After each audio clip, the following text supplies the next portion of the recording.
અમરેલી જિલ્લાના ધારી નજીક આવેલા વેકરિયાપરા વિસ્તારમાં એક કમનસીબ અને ચોંકાવનારી ઘટના સામે આવી છે। અહીં આવેલી એક વાડી ખાતે કેટલાક દારૂના નશામાં ધૂત આવારા તત્વો ઘૂસી આવ્યા હતા।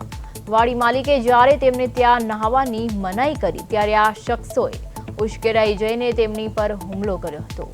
આ હિંસક હુમલામાં 2 પ્રૌઢ વ્યક્તિઓને ગંભીર ઈજા પહોંચી છે, જેમાંથી એકને ગંભીર હાલતમાં અમરેલી સિવિલ હોસ્પિટલ ખસેડવામાં આવ્યા છે। આ ઘટનાને પગલે આસપાસના વિસ્તારમાં ભારે રોષ જોવા મળી રહ્યો છે। ધારી પોલીસની ટીમે ઘટના સ્થળે પહોંચીને આસપાસના લોકોના નિવેદનો લીધા છે અને હુમલાખોરની શોધખોળ શરૂ કરી છે।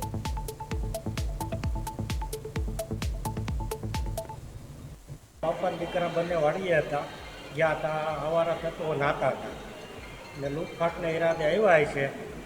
એ નાહવાની ના પાડી કે આમાં ગાવું પીવે છે તો તમે આમાં નાહવું એમ, તો સીધો હુમલો કર્યો પાઇપથી કે ધોકા વડે ને નનુભાઈને 10-13 ટાંકા આવ્યા અને સિટી સ્કેનમાં મોકલ્યા છે અને અરવિંદભાઈને ફ્રેક્ચર આવ્યું છે।